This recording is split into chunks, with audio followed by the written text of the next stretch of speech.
राजमहल का प्रांगण भव्य था, लेकिन राजा अनिरुद्ध के मन में बेचैनी थी। आखिरकार ये हमारे राज्य में क्या हो रहा है? कैसे हमारे राज्य के सभी जानवर दिन प्रतिदिन लापता हो रहे हैं? आखिरकार कौन है जो हमारे जानवरों को गायब कर रहा है? महाराज, हमने उसका पता लगा लिया जो दिन प्रतिदिन हमारे जानवरों को मौत के घाट उतार रहा है। कौन है वो दुष्ट? उसका नाम बताओ। महाराज, आप ये सुन नहीं सकते। यह आदमी आपके बहुत करीब का है। मेरी समझ में नहीं आ रहा है कि कैसे उसका नाम बताऊं। मंत्री जी, आप बेफिक्र होकर उसका नाम बताइए।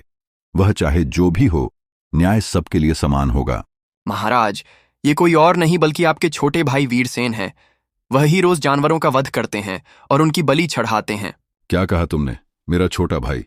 पर वो ऐसा क्यों कर रहा है? महाराज, वह सोने की खान की तलाश में है और उसी लिए तपस्या कर रहे हैं और मासूम जानवरों की बलि दे रहे हैं। वीरसेन को अभी बंदी बनाकर हमारे सामने प्रस्तुत किया जाए। अगर उसका गुनाह साबित हुआ तो उसको तुरंत फांसी की सजा होगा। सभी सैनिक वीरसेन को बंदी बनाने के लिए जंगल की ओर चल दिए। जंगल बहुत ही घना और सुनसान दिख रहा था। सभी सैनिक के चेहरे पर डर का भाव भी साफ दिख रहा था। काफी देर तक चलते चलते वह उसी गुफा के पास पहुंचे जहां वीरसेन अपनी तपस्या में लीन था। तुम लोगों की यहाँ आने की हिम्मत कैसे हुई? क्यों आए हो यहाँ पर? महाराज ने आपको बंदी बनाने का आदेश दिया है और हम आपको ले जाने आए हैं। महाराज होगा वह तुम्हारा। मैं उसे अपना महाराज नहीं मानता हूँ।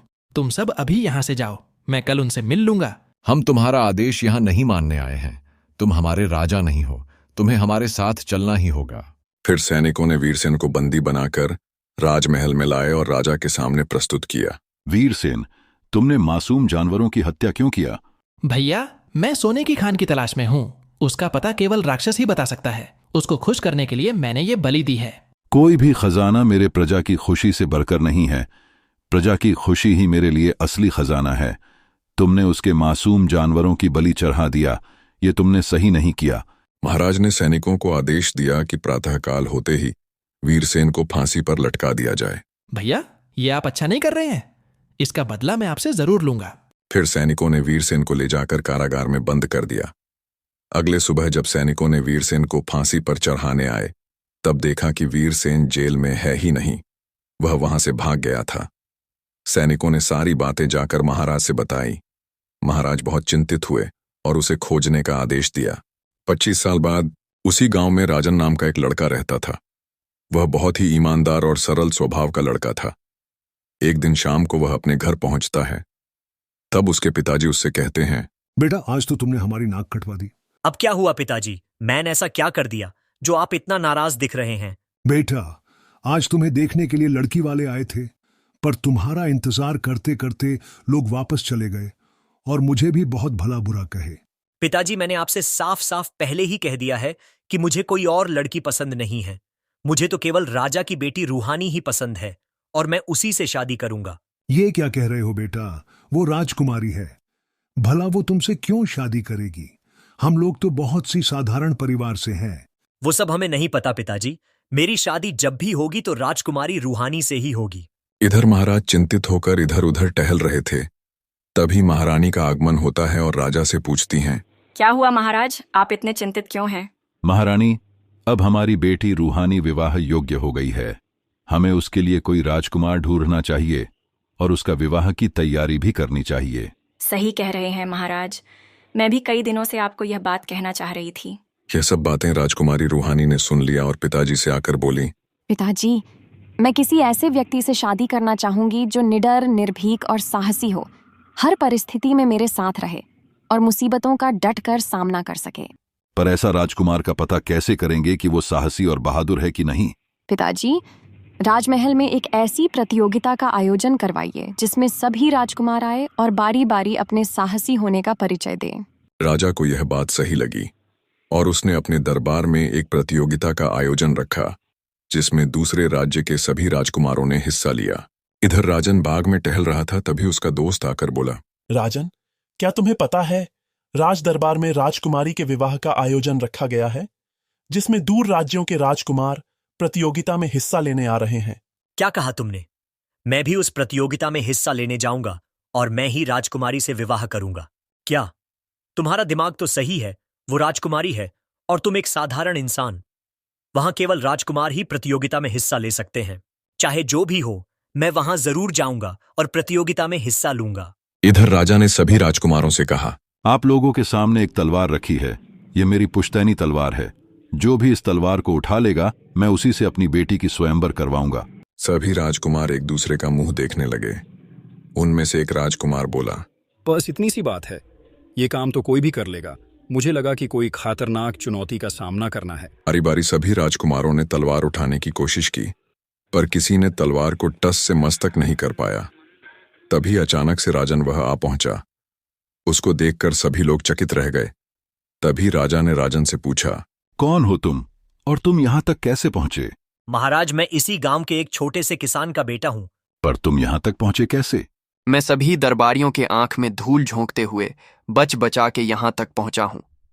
मैं काफी देर से यहां चल रहे प्रतियोगिता को देख रहा हूं। यहां सभी राज्य के राजकुमार यह आए हैं, परंतु इस तलवार को उठाने में किसी के अंदर सामर्थ्य नहीं है। तुम चाहते क्या हो यहां? महाराज, मैं भी इस प्रतियोगिता में भाग लेना चाहता हूं और राजकुमारी से विवाह करना चाहता हूं। यह सब सुनकर सभी राजकुमार ठहाके मारकर हंसने लगते हैं और कहते हैं, यह मामूली सा आदमी क्या ही तलवार को उठा पाएगा। तभी राजा गुस्से से कहते हैं, तुम्हारी हिम्मत कैसे हुई ये सब कहने की? तुम्हें इसकी सजा जरूर मिलेगी। महाराज, मुझे एक बार मौका दीजिए।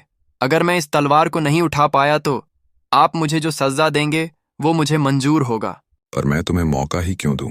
महाराज, आपने अभी देखा कि मैं कैसे छुप छुपा के यहां तक पहुंचा हूं। जरूर मुझ में कोई बात होगा जो यहां तक आ गया। आप बस मुझे एक मौका दीजिए। ठीक, मैं तुम्हें एक मौका देता हूं, पर इसका मतलब ये नहीं है कि मैं अपनी पुत्री का विवाह तुमसे कर ही दूंगा। अगर तुम तलवार को नहीं उठा पाए तो सजा भुगतने के लिए तैयार रहना। राजा के इस फैसले से सब हैरान रह गए और कहने लगे, राजा ने ये कैसा फैसला लिया है। अब राजन तलवार उठाने के लिए आगे बढ़ा। तलवार को बहुत आसानी से हाथ में उठा लिया। यह देखकर सबकी आंखें फटी की फटी रह गईं। ये तुमने कैसे किया? मुझे नहीं पता महाराज, पता नहीं ये कैसे इतनी आसानी से उठ गया।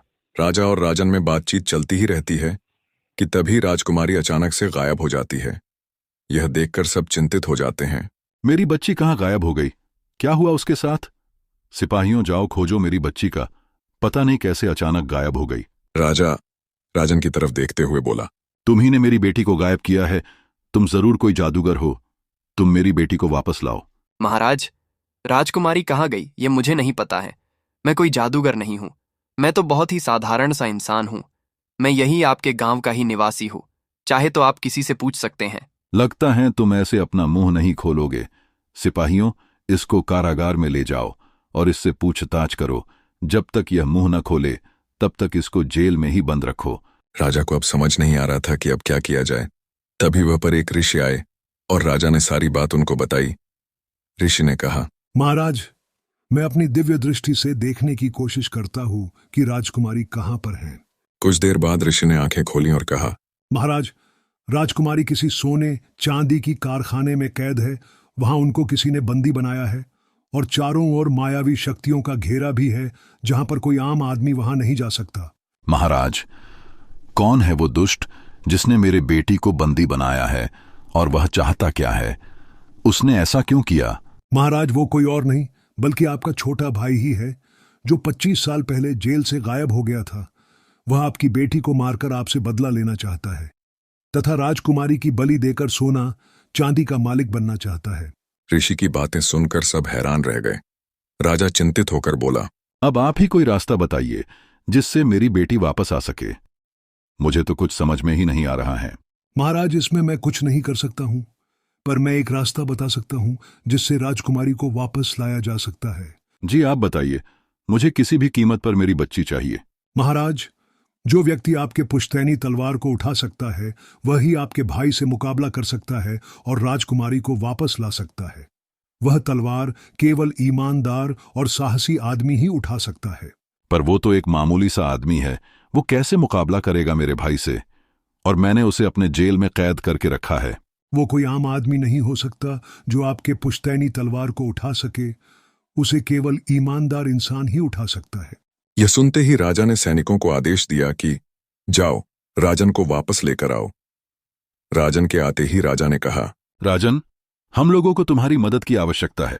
कैसी मदद महाराज? राजा ने सारी बात राजन को बताई और राजकुमारी को वापस लाने का अनुरोध भी किया। महाराज, मैं उस सोने की कारखाने में जाने के लिए तैयार हूँ और राजकुमारी को बचाने के लिए मैं आपके भाई का सामना करने को तैयार हूँ, पर मेरी भी एक शर्त है। कैसी शर्त, राजन?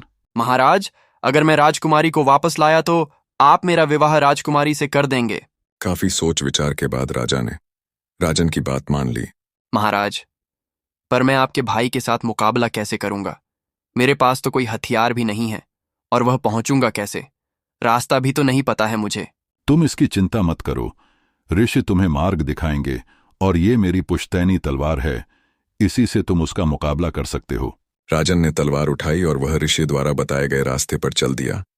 काफी दूर चलने के बाद उसे एक सोने की गुफा दिखाई दिया और वह अंदर चला गया। जैसे ही अंदर गया, उसने देखा कि राजकुमारी को वहां बंधक बनी है और उसकी रखवाली उसके चाचा वीरसेन कर रहे हैं। क्या तुम ही वीरसेन हो? तुम राजकुमारी को बंधक क्यों बनाए हो? हाँ, मैं ही वीरसेन हूँ, लेकिन तुम यहाँ तक कैसे पहुंचे? क्या तुम्हें राजा ने भेजा है मुझे मारने के लिए? इतना कहते ही वह जोर जोर से हंसने लगता है। आज मेरे तपस्या का आखिरी दिन है, जिसमें किसी स्त्री का बलि चाहिए, और इससे अच्छा बलि के लिए कोई हो ही नहीं सकता। इसके बलि के बाद सारा खजाना मेरा हो जाएगा और मैं तुम्हारे राजा से भी अमीर बन जाऊंगा। तुम ऐसा नहीं कर सकते। मैं यहाँ राजकुमारी को ले जाने आया हूँ। क्या राजा के दरबार में वीर योद्धा की कमी हो गई है? हमको लगा कि राजा किसी वीर योद्धा को भेजेगा, पर उसने तो तुमको भेज दिया। अब तुम मरने के लिए तैयार हो जाओ।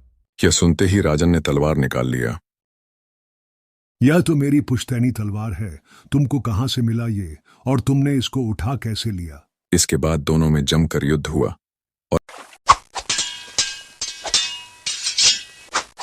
और अंत में वीरसेन मारा गया। तुम तो बहुत वीर हो। मुझे तुम्हारे जैसा ही वीर पुरुष की तलाश थी। अब मैं तुम ही से शादी करूंगी। राजन राजकुमारी को लेकर वापस महल आया। दोनों को देखकर राजा बहुत खुश हुए और अंत में दोनों की शादी धूमधाम से हुई।